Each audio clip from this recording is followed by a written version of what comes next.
জিয়া বাংলাদেশের রাজনীতিতে বাংলাদেশের দলীয় রাজনীতিতে হোক, মানে রাষ্ট্রপ্রধান হিসেবে হোক, মুক্তিযোদ্ধা হিসেবে হোক, বাংলাদেশের মানুষের মধ্যে দাগ কাটছে, কোনো সন্দেহ নেই। তার নামে একটা আন্তর্জাতিক বিমানবন্দর হওয়া এটা খুবই স্বাভাবিক এবং খুবই যৌক্তিক এবং খুবই বিফিটিং। ইন্ডিয়া কেন এটা করছে জানেন? ইন্ডিয়া করছে যাতে করে আমরা হেয় হই, আমরা ছোট হই। এটা তো ইন্ডিয়ার একটা স্বভাবজাত তাদের চারিত্রিক বৈশিষ্ট্য। বাংলাদেশিকে কীভাবে হেয় করা যায় এবং বাংলাদেশিদেরকে কীভাবে এই বিশ্বের কাছে বা তাদের কাছে আরও বেশি নতজানু করার একটা মানসিকতা। বাংলাদেশিদের মেডিকেল ভিসা না দিয়ে চীনের জন্য পথ খুলে দিয়েছে ভারত, বিষয়টিকে কিভাবে দেখছেন? মেডিকেল ভিসা তো চীন শুরু করছে, এটা সাধুবাদ জানাই, স্বাগত জানাই আমরা। দেখেন, চিকিৎসা এটা পলিটিক্সের ঊর্ধ্বে থাকা উচিত, এটা পলিটিক্স ঊর্ধ্বে। একমাত্র ইন্ডিয়া এমন একটা দেশ যে দেশটা এই চিকিৎসা নিয়ে রাজনীতি করে। আপনার এটা তো মেডিকেল পর্যটনের সাথে সাধারণ পর্যটনের সাথে মিলাইতে হবে না। মেডিকেল পর্যটন এমনকি ট্যুরিজমটাও, জেনারেল ট্যুরিজমটাও এটা মানুষের অধিকার। এটা ওয়ার্ল্ড, আমি তো মনে করি আন্তর্জাতিক নর্মস, আন্তর্জাতিক রীতি অনুযায়ী এটা কেউ কারো ঠেকানো উচিত নয়। পৃথিবী এটা বিয়ন্ড দি বর্ডার, সারা সবার অধিকার আছে এটা নেওয়া, এই সুযোগটা নেওয়া, পৃথিবীর আলো বাতাস নেওয়া, পৃথিবীর মানে কালচার দেখা, কালচার হেরিটেজ এগুলো দেখা। এখন মেডিকেল ইন্ডিয়া কেন এটা করছে জানেন? ইন্ডিয়া করছে যাতে করে আমরা হেয় হই, আমরা ছোট হই। এটা তো ইন্ডিয়ার একটা স্বভাবজাত তাদের চারিত্রিক বৈশিষ্ট্য। বাংলাদেশিকে কীভাবে হেয় করা যায় এবং বাংলাদেশিদেরকে কীভাবে এই বিশ্বের কাছে বা তাদের কাছে আরও বেশি নতজানু করার একটা মানসিকতা, যাতে তাদের কাছ থেকে আমরা বেশি নতজানু হয়ে থাকি, তাদের প্রতি আরও বেশি অনুগত হয়ে থাকি, তাদের প্রতি আমরা যাতে আরও বেশি তাদেরকে মানে তাদের অপরিহার্যতাটা যাতে আমরা আর স্বীকার করি, এটার একটা চাপ দেওয়ার জন্য এটা করা। আমি তো মনে করি না, তবে এটা এই ক্ষেত্রে আমি প্রাসঙ্গিকভাবে আমি কথাটা বলি।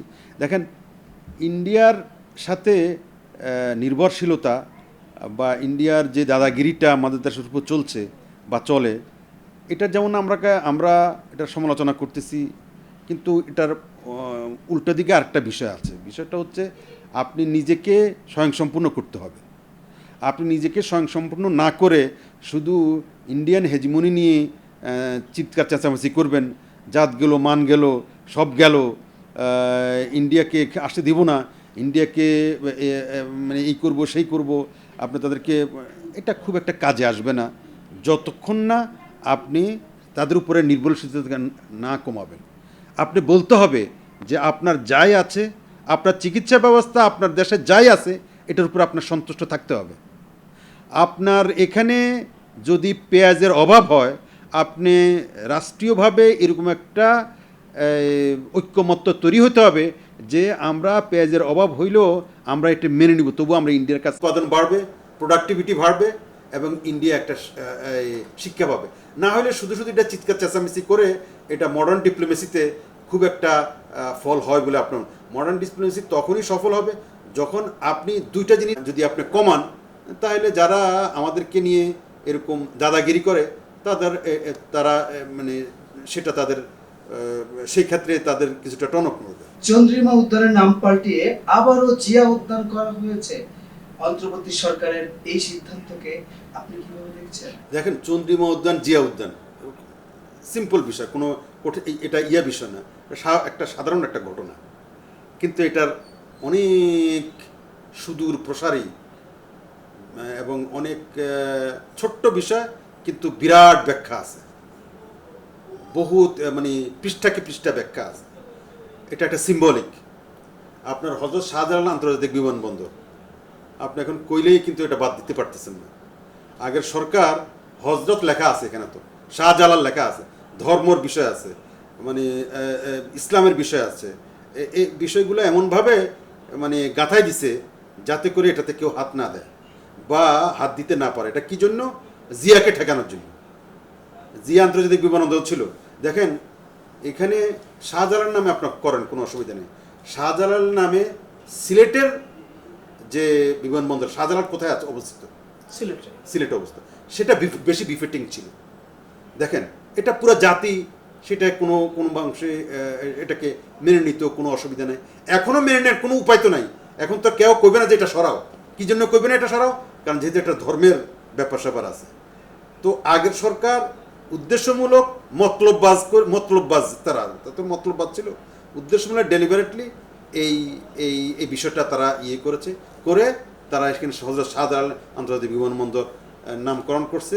এর আগে জিয়া ইন্টারন্যাশনাল এয়ারপোর্ট, সেটা দ্যাট ওয়াজ দি গুড।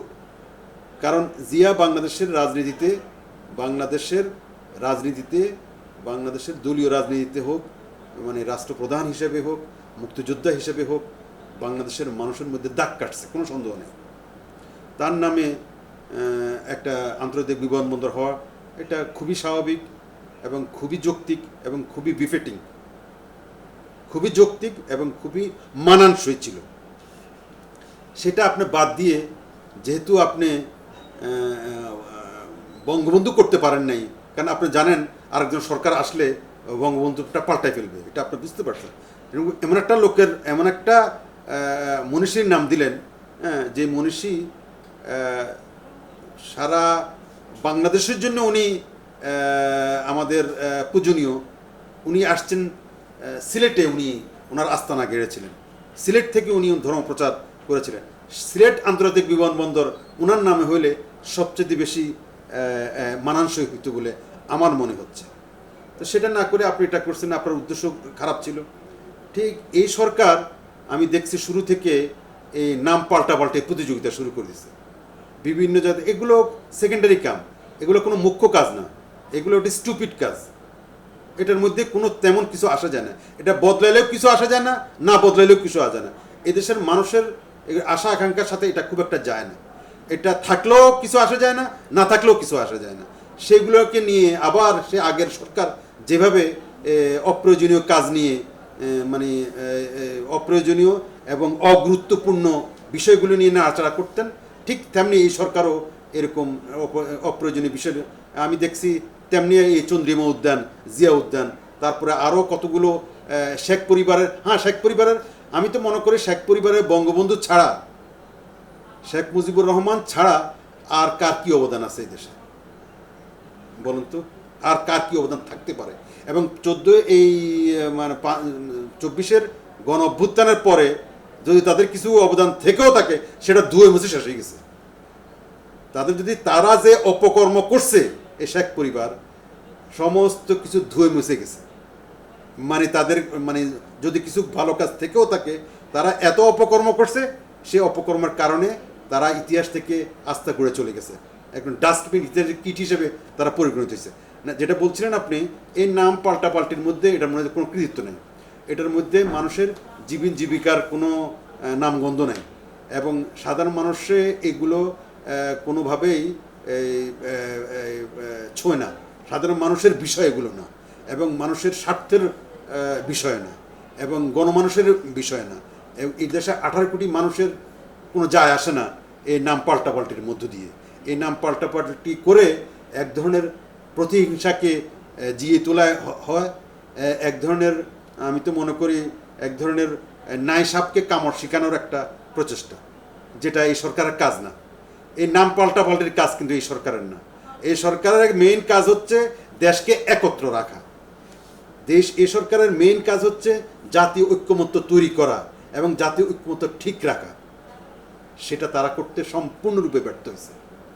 তারা জাতিকে, আগের সরকার যেরকম ডিভাইড অ্যান্ড রুল পলিসি নিছে, এই সরকার এই জাতিকে, আগের সরকার বিভক্ত করছে, আর এই সরকার শতধা বিভক্ত করছে।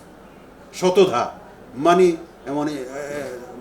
অসংখ্য সেগমেন্ট তৈরি করছে, অসংখ্য আপনার ভাগ তৈরি করছে।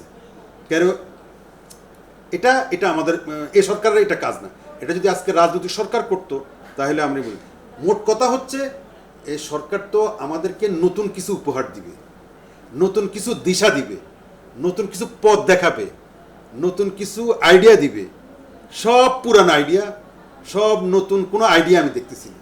এই নাম পাল্টানোর আইডিয়া তো পুরান আইডিয়া, আগের সরকারগুলো এটা করতো, সে একই কাজ। এগুলো নিয়ে না আচরণ করার দরকার কি? এই সরকার, সেই কাজটাই তারা করছে। সুতরাং আসলে মানে কাজ নাই তো খই বাজার সার, এই সরকার মানে এরা কোনো কাজ খুঁজে পাচ্ছে না সম্ভবত, আমি জানি না। কারণ এরা নিজেদেরকে এলিট সরকার হিসেবে পরিচয় দিতে পছন্দ করে। এলিট সরকার মানে এরা একটা মানে এদের হলো ব্লু ব্লাড সরকার, হ্যাঁ, রয়্যাল সরকার। এরা এই দেশের 70% মানুষের প্রতিনিধিত্ব করতে চায় না, বা এদেশের নিরীহ খেটে খাওয়া মানুষের প্রতিনিধিত্ব করতে তারা চায় না, তাদের স্বার্থকে রক্ষা করতে তারা চায় না। তারা চায় কিছু সংখ্যক এলিট শ্রেণী, যারা ব্লু ব্লাডের লোক, যারা রয়্যাল লোক, এলিট শ্রেণী, বুদ্ধিজীবী শ্রেণী এবং সচ্ছল শ্রেণী সমাজের, এরা খুশি থাকলেই এই সরকার খুশি। ভাবটা এরকম মনে হচ্ছে।